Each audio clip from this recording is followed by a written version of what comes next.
Eh bien, les Pinasses habitaient là.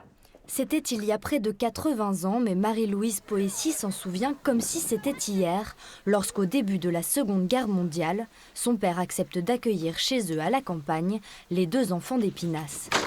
Les parents venaient les voir, mais pas chez nous. Ils venaient un peu plus loin, dans le bois. Comme ça, personne ne les voyait. Et après, le soir, ils retournaient à la maison. Et le soir, on soupait tous ensemble. On mangeait le peu qu'on avait. Un acte de bravoure loin d'être une exception dans ce village de montagne où les 250 habitants de l'époque ont protégé une centaine de personnes alors en danger de mort, comme Michel Kahn dont le père était résistant. Les gens avaient quelque chose d'extraordinaire et de rare, c'est l'amour des autres. Ils nous ont accueillis, mais à bras ouverts, en partageant tout ce qu'ils avaient, en construisant des abris pour nous cacher.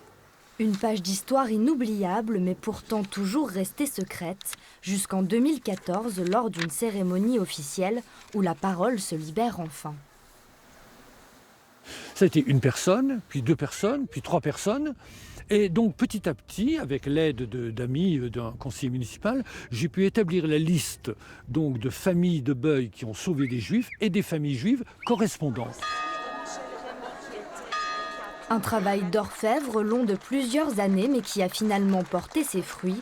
Ce dimanche, Beuil a reçu le titre de ville et village des Justes de France, qui honore ses habitants pour leur courage.